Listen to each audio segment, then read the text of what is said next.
Quand j'ai lancé ma conciergerie, je pensais naïvement, comme tout le monde, que c'était simple. Que c'était juste gérer les réservations, organiser le ménage, remettre les clés aux clients et que tout irait bien. Mais j'ai vite réalisé que la conciergerie est un métier bien plus complexe et exigeant qu'il n'y paraît. C'est pas juste du ménage ou de la logistique, c'est un secteur où chaque détail compte, où chaque décision a un impact direct sur ton business, où la réglementation y est très stricte et où tu peux tomber sur des clients ou des voyageurs exigeants et où la moindre erreur peut te coûter extrêmement cher, parfois même plusieurs milliers d'euros. Tu gères des biens immobiliers de grande valeur, des flux financiers, des prestataires et des clients avec des attentes très différentes. Les règles juridiques, fiscales et contractuelles sont strictes et ton activité peut rapidement se retrouver vulnérable si tu improvises ou si tu négliges certains points.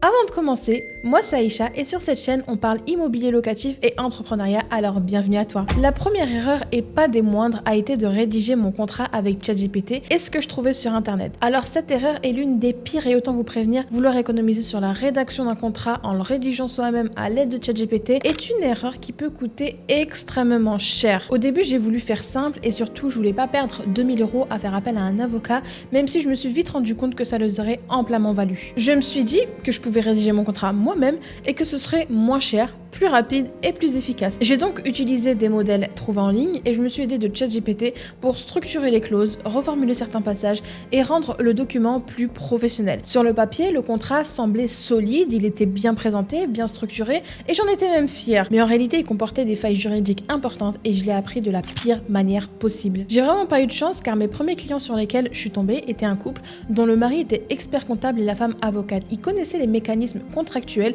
les imprécisions juridiques et les zones d'interprétation. Ils ont analysé chaque ligne du contrat, puis ils ont trouvé des failles et surtout des clauses manquantes. Pour vous dire, mon contrat de l'époque, il faisait 5 pages alors que celui que j'utilise aujourd'hui, qui a été rédigé par un avocat, il en faut 13, donc il en manquait clairement énormément. J'étais ni protégée en cas d'impayé et ni en cas de non-respect des réglementations de la part des propriétaires, alors que ça aurait pu me coûter à l'époque jusqu'à 50 000 € d'amende. Je sais pas si on se rend compte de l'importance d'un bon contrat en conciergerie. Et ces propriétaires, ils savaient qu'il était plein de défauts, mais ils m'ont rien dit et ils ont signé jusqu'au jour où je leur ai envoyé ma facture et là ils se sont fait un plaisir de me le renvoyer en pleine face. Et bien sûr, j'ai pas été payée alors qu'on était sur une grande maison que je leur avais permis de générer un peu plus de 14 000 € dès le premier mois avec leurs biens. Donc croyez-moi que ça a été une très très bonne leçon et je n'ai plus jamais commis la même erreur par la suite. Au final, j'ai perdu plus de 3 000 € et le plus injuste, c'est que c'est pas parce que j'avais mal travaillé, pas parce que mes prestations n'étaient pas réalisées, mais uniquement parce que mon contrat n'était tout simplement pas juridiquement blindé et par manque de chance que je sois tombée sur des clients opportunistes qui connaissaient bien ce milieu. Un contrat généré ou rédigé seul, même avec l'aide technologique, n'est pas un contrat sécurisé. Un outil peut structurer ou formuler, mais il ne remplace pas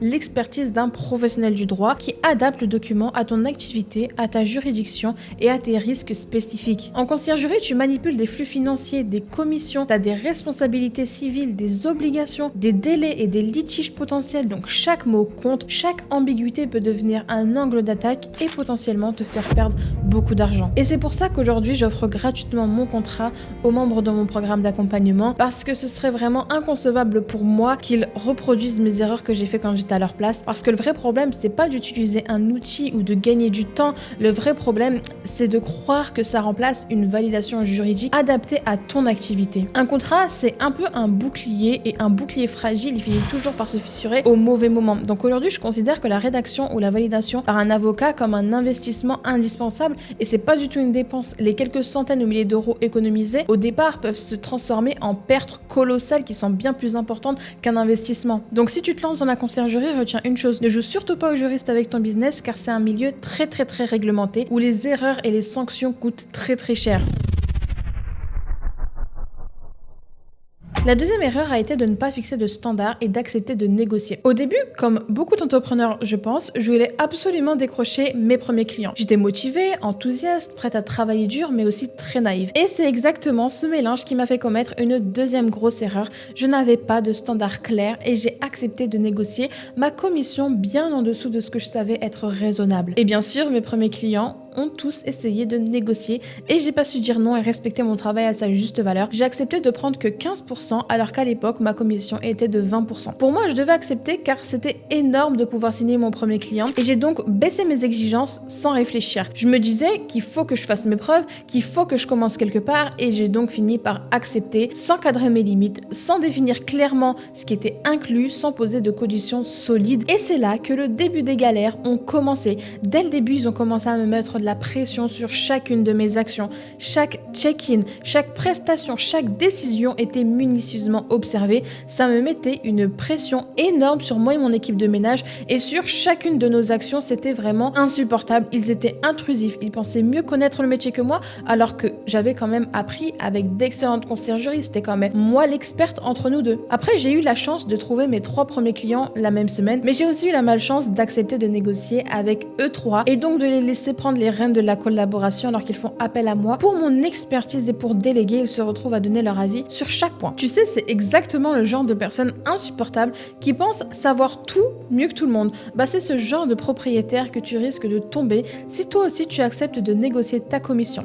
Donc respecte-toi, respecte ton travail et sois strict. N'aie pas peur de refuser un client qui ne veut pas comprendre que 20%, c'est 20%, ce sont les pires clients possibles, donc tu ne paies rien. Au total, cette erreur m'a fait perdre plus de 2000 € et elle m'a causé un stress énorme. Depuis, je ne négocie plus du tout mes commissions de manière impulsive. Aujourd'hui, c'est 22% all inclusive ou rien. Chaque client potentiel reçoit une proposition claire avec des standards définis, un prix réfléchi et des limites précises. Accepter de tout négocier au départ, c'est ouvrir la porte à des situations où tu perds à la fois de l'argent, de l'énergie et de la crédibilité.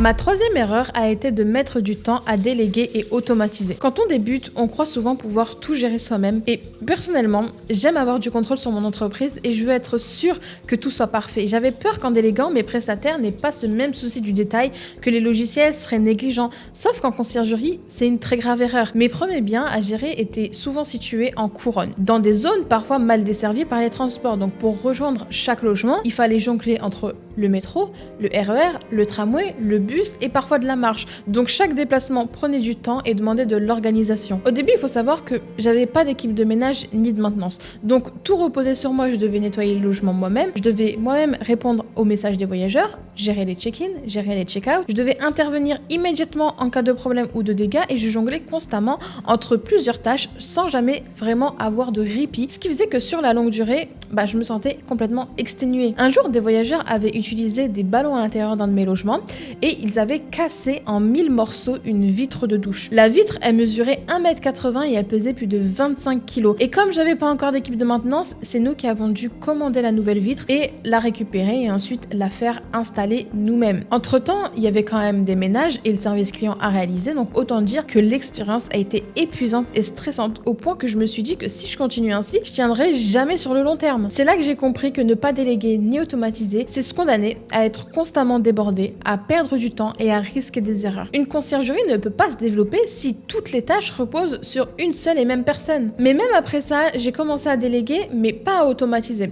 J'avais peur que la qualité baisse et c'est que quand j'ai voulu partir en vacances que je me suis rendu compte que ça pouvait plus durer comme ça, sinon j'aurais passé mes vacances à travailler. Car oui, avoir un business rentable, c'est bien, mais ne pas être esclave de ce dernier, c'est aussi ce qui est recherché. Donc depuis, j'ai mis en place des routines, des process et des équipes fiables pour le ménage, la maintenance et j'ai automatisé la gestion des messages, du pricing, des upsells et des réservations. Parce que déléguer et automatiser, c'est pas un luxe, c'est une nécessité absolue pour transformer une activité chaotique en business solide, rentable et scalable. Si tu restes seul sur tout, même la plus petite urgence devient un énorme problème. Cette erreur m'a appris à travailler intelligemment plutôt qu'à tout porter toute seule sur mes épaules. Sinon, tu risques de t'épuiser avant même d'avoir vraiment lancé ton business. Et d'ailleurs, c'est vraiment pas coûteux de déléguer ou d'automatiser sa conciergerie, vu que pour tout ce qui est ménage, blanchisserie, ce sont les frais de ménage voyageurs qui règlent ça.